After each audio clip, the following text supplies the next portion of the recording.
কিরে, আর কতক্ষণ ঘুমাবি? ওঠ এবার, কলেজে যাবি না? এই বছরটাই তো লাস্ট, তারপর তো আর জোর করব না। ওঠ না মা, ওঠ, আমি জলখাবার রেডি করছি।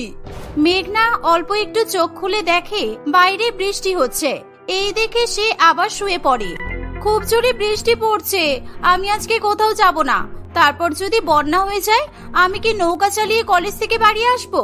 আমাকে ঘুমাতে দাও, আমি আজ কোথাও বেরোবো না। বৃষ্টি কমবে তারপর কলেজে যাব। স্কুল কলেজগুলো তো গরমে ছুটি না দিয়ে বর্ষাকালে ছুটি দিতে পারে। আজব, তোর শহরে থেকেও এত বন্যার ভয় করে? কোন ছোটবেলায় কি হয়েছে তাই নিয়ে ভয় পেয়ে পেয়ে শুধু শুধু কলেজ কামাই করছিস। ধর যদি তোর এমন জায়গায় বিয়ে হলো যেখানে হালকা বৃষ্টিতেও জল জমে, তখন কি শ্বশুর বাড়িতে থাকবি না তুই? আমি এরকম জায়গায় শ্বশুর বাড়ি হলে বিয়েই করব না। আর এখন তো আমার কলেজও শেষ হয়নি, এসব কথা এখন বলে কি হবে? আমাকে ঘুমাতে দাও তো। মেঘনা তার বাবা মায়ের সাথে একটি শহরে থাকতো।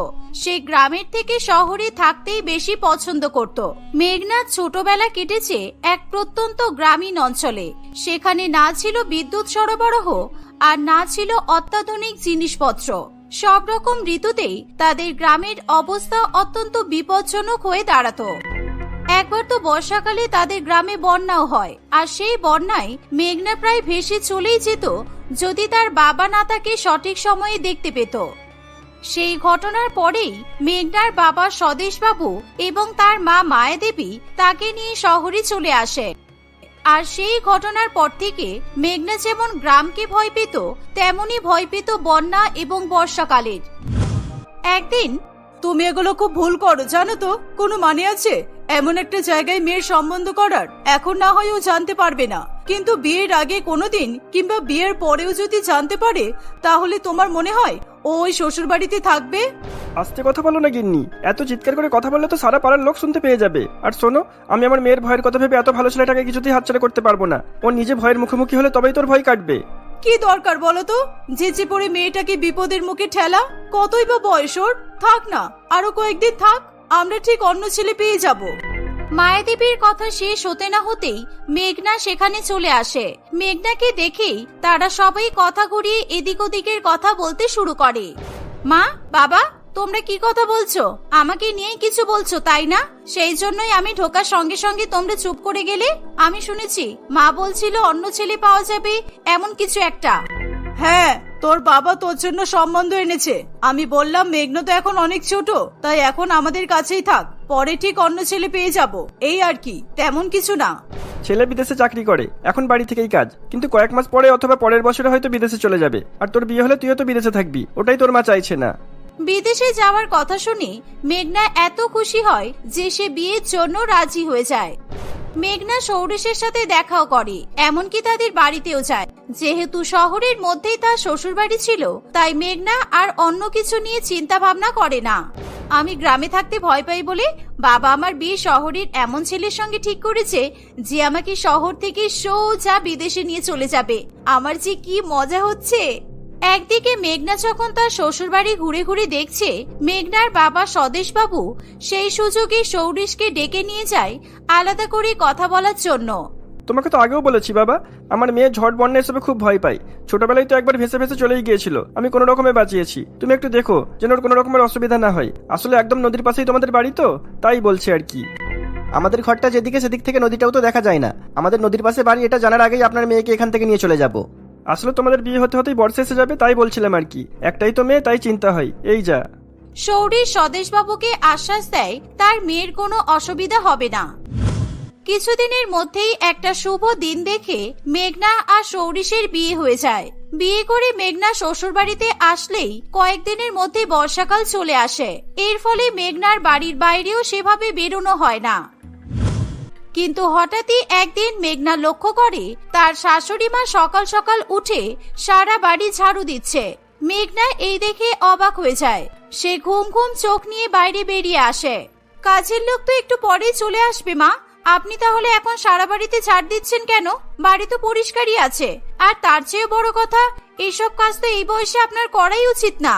আর বয়স, প্রত্যেক বর্ষায় এই করে করেই সব চুল পেকে গেল। এখন আর এসব নিয়ে আমি ভাবি না। আর এসব না করলে আমাদের বাড়ি তো ভেসে যাবে। ভেসে যাওয়ার কথা শুনেই মেঘনা আঁতকে ওঠে। মেঘনার শাশুড়ি মা তার এই ঝড় জল বন্যার ভয়ের কথা জানতো না। ভেসে যাবে মানে? কি ভেসে যাবে? কি বলছেন আপনি? আমি তো কিছুই বুঝতে পারছি না আপনার কথা। তুমি জানো না, আমাদের বাড়ি থেকে 200-300 মিটার দূরত্বে একটা নদী আছে, আর অনবরত বৃষ্টি হলেই ওই নদীতে বান আসে। ব্যাস, তারপর আর কি, চারিদিকে বন্যা, রাস্তাঘাট বাড়িঘরে জল থই থই অবস্থা। এবারে যা বৃষ্টি হচ্ছে, বন্যা না এসে যায়, ওটাই তো আমি ভাবছি। বন্যা এখানেও?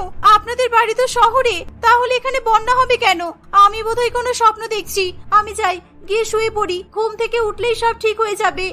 মেঘনার কথা শেষ হতে না হতেই তাদের দরজা খুলে সেখানে জল ঢুকে আসে। মেঘনা ভয়ে কাঁদতে থাকে।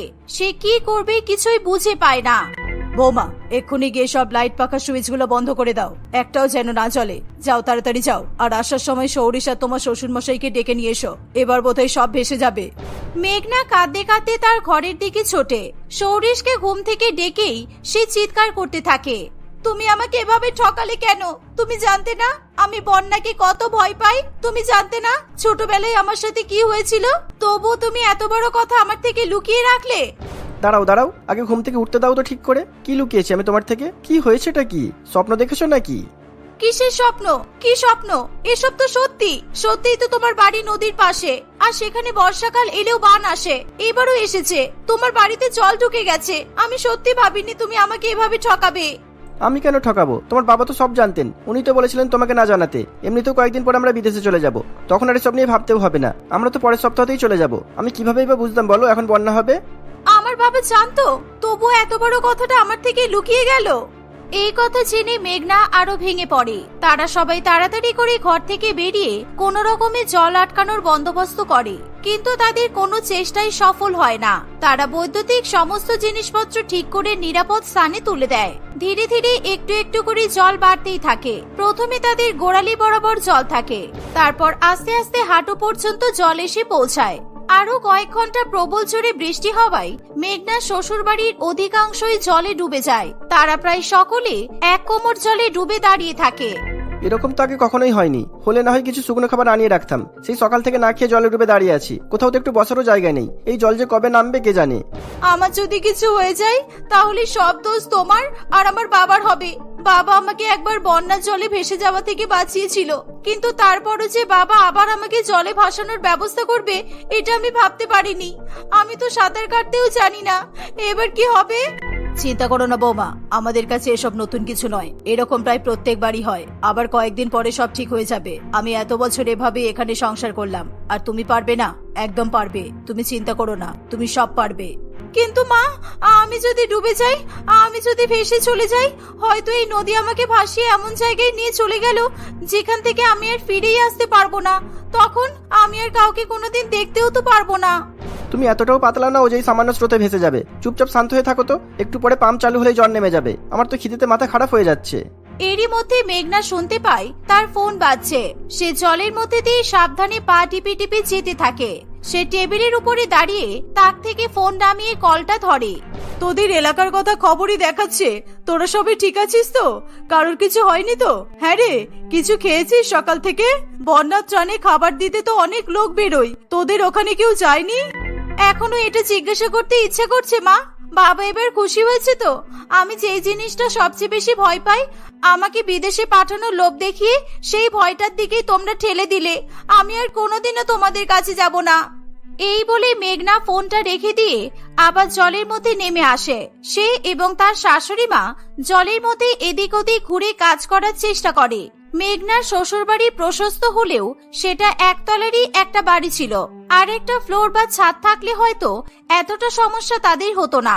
তারা টেবিলের উপর উঠে সেখানে কোনো রকমে একটা টিনের উনুন তুলে সেখানে সবার জন্য হালকা কিছু খাবার বানাতে থাকে।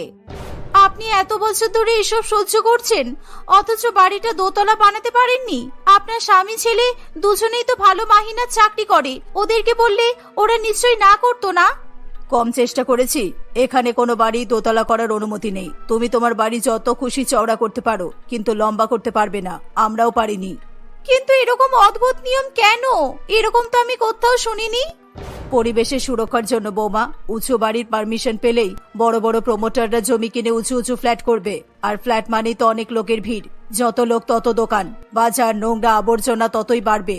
একদিকে ভালোই, শহরের মধ্যে এত সুন্দর পরিবেশ আর কোথাও পাবে না। এরা এতই যখন সচেতন, তাহলে নদীতে বাঁধ লাগাই না কেন? সব বুদ্ধি আছে আর এই বুদ্ধিটুকু নেই। এভাবে জলে ডুবে থাকাটা কতটা সমস্যার বলুন তো। কথা বলতে বলতেই হঠাৎই মেঘনা চিৎকার করে ওঠে। তার শাশুড়ি মা দেখে একটা সাপ মেঘনাকে কামড়েই জলের মধ্যে দিয়ে সাঁতরে বেরিয়ে যায়।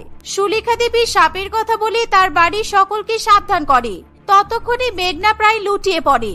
সৌরিশ বুদ্ধি করে মেঘনার পায়ে যেখানে সাপ কামড়েছে তার উপরেই শক্ত করে একটা দড়ি বেঁধে দেয়, যাতে বিষটা বেশি দূর পর্যন্ত ছড়াতে না পারে। মেঘনার তখনও হালকা হালকা জ্ঞান ছিল। তার শ্বশুর বাড়ির সকলেই এক কোমর জল পেরিয়ে তাকে নিয়ে হাসপাতালে যায়। সেখানে যেতেই তার চিকিৎসা শুরু হয়ে যায়।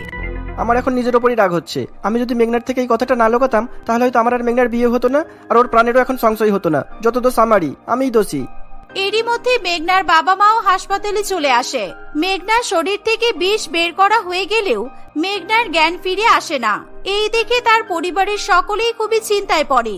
স্বদেশবাবু মেঘনার কাছে বারবার করে ক্ষমা চায়, তাকে বারবার করে ডাকতে থাকে, কিন্তু মেঘনা কোনো সাড়া শব্দ করে না। তোমার জন্যই আজকে আমার মেয়ের এই অবস্থা। তুমি সরে যাও এখান থেকে। এই বলে মায়াবতী মেঘনাকে ডাকতে থাকে। কিছুক্ষণের মধ্যেই মেঘনা অল্প অল্প করে চোখ খোলে। সে দেখে যে তার সামনে তার মা দাঁড়িয়ে আছে। এই মেয়ে, ওঠ রে বাবা, কলেজ যাবি না? কিরে, 11টা বাজতে চললো।